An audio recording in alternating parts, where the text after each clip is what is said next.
YouTube? It is Miss Sydney P, and I'm back with another video. Today we're going to be talking a little bit more about the vagina. I'm going to go ahead and get straight into the video.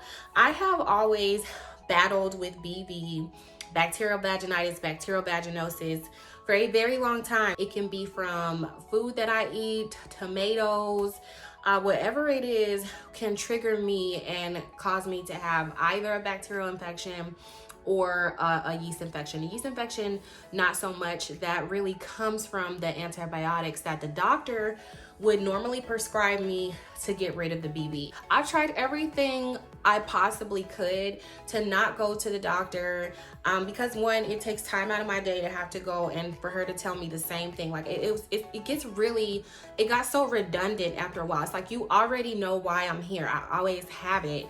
Like, just go ahead and send me my prescription so I can take my medicine. But instead, you know, they got to do protocol and all that. So I will always have to come into the office, let her swab, wait a couple days, still suffer until she confirms that I have it, and then send in my prescription, right? So my doctor told me one time, she's like, well, just change your diet, take some probiotics, which is great and works fine. But sometimes I don't always eat right, if I'm being honest. Plus, I can't go into the doctor's office anyway. They won't allow me into the doctor's office with my son. And I don't have a babysitter where I live, so really inconvenient for me. I wanted to try something different because I get it so frequently. I was like, oh my gosh, I'm not trying to go through another round of these antibiotics. And then I'm not an alcoholic, but I like to have me a little drink or whatever on the weekend, or if I had a long, hard working day, you know what I'm saying? And you can't drink when you're taking these antibiotics because they make you sick, they make you throw up. So listen, okay, I started doing more research. I was like, oh my gosh, I've done it all. There's absolutely nothing else that I could possibly do. But somebody mentioned boric acid to me some time before, right? But I didn't want to try it out because it just sounded crazy, right? So I was like, no, I'm not trying that. But for some reason, I came back to revisit it because I'm just gonna go ahead and be honest with you guys, but with the douching, I kind of think that might have threw my balance off just a little bit. I think I was already having some symptoms before that, which the douching helped with minimizing the symptoms, but it didn't fully take away the problem, okay? So since then, I have changed my diet because I'm getting back onto getting fit and things of that nature. I drink a lot more water, which water intake is very important, guys. Went ahead and I purchased some boric acid, and the brand I got is PhD Feminine Health, and these are suppositories, so you do put them inside of your vagina. Now, the only reason why I was so scared to use this is because you're only supposed to put it in your vagina. You're not supposed to take it orally, or if you have any scarring inside of your vagina, you're not supposed to use this either. For some reason, it can cause a very horrible side effect if you are to take it orally. But for some reason, the vagina is just so freaking amazing. You can put it inside her and you'll be fine. So of course I had a lot of thoughts like, oh my gosh, am I gonna die? Is this gonna kill me? Am I gonna react differently? Am I gonna have an allergic reaction?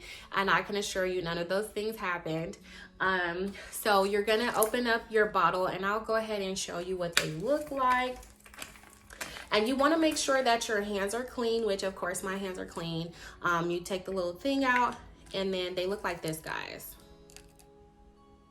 Okay, and they actually dissolve pretty quickly. Like, even just holding them in your hand, the precipitation from the sweat can start to dissolve the capsule. So literally all you do is just you place one inside of your vagina at night before you go to bed. On the bottle it says that you can use it every 11 hours if you need to, but the recommendation is only for like 3 to 7 days, depending on how bad your symptoms are. Okay, so my symptoms were not extremely bad, but I had a little whiff going on. I'm gonna just be honest with you. And that's how I knew my bacterial vaginitis had came back, and I also had an increase in my discharge just a little bit. But let me tell you, after the first night, okay, I literally put it in my vagina, I prayed, and I was scared. And my little heart was just kind of like, please don't let me die. Just trying to clean out my coochie. But I was fine. I was okay. I went to sleep. I woke up and oh my gosh, like everything was gone. Everything was gone. Like I didn't have not one little stench at all. Like I didn't smell like anything. I was like, I literally like just to check, stuck my finger back up in there and pulled it out and smelled it, and I didn't smell shit. I did not smell anything when I had this in for the first night, okay, guys? Now, second night, I did the same thing. I skipped a day by accident, and then I went ahead and did my third day, and then I started my cycle. So yeah, I do want to keep it real with you all the way. There are a couple of side effects to the boric acid that I experienced. One of them is I had watery, clear discharge, no smell. I believe it's just the boric acid doing its thing and coming out of your vagina. And it just so happens to come out in a liquidy white substance, just like vaginal discharge, but it's not cloudy like if you were to have BV or something of that nature. Another thing I did realize that I had was a little bit of vaginal tenderness, and the only way I found out I had that is because you know, I was doing grown woman things to myself. And I was like, damn, like, you know, the next day I was a little sore, and I was like, what the hell? You know what I'm saying? Like, I ain't, like, why is my vagina hurt? And I was like, I wasn't going that crazy this time. You know what I'm saying? Like, it definitely should not be sore. But I had to remember that I did do the boric acid.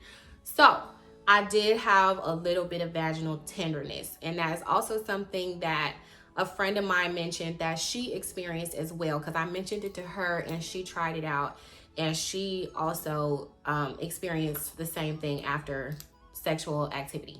Okay, so those are the two things that I experienced. But other than that, y'all, it comes with I think there's like 24. There's 24 in the bottle.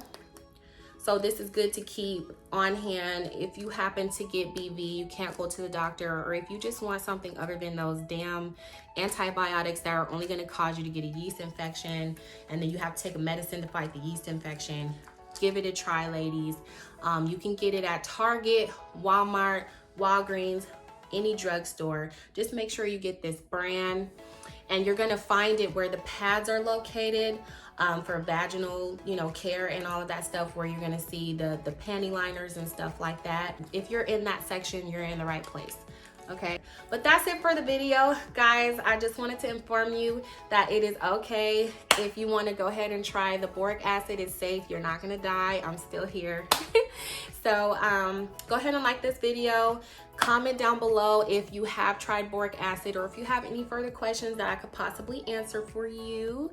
And go ahead and subscribe to my channel, y'all. I want to thank my supporters so much. My channel is growing expeditiously, and I am so happy and so grateful for you all for taking the time out to watch my videos and support your girl. All right, I will be back with another video. Stay tuned.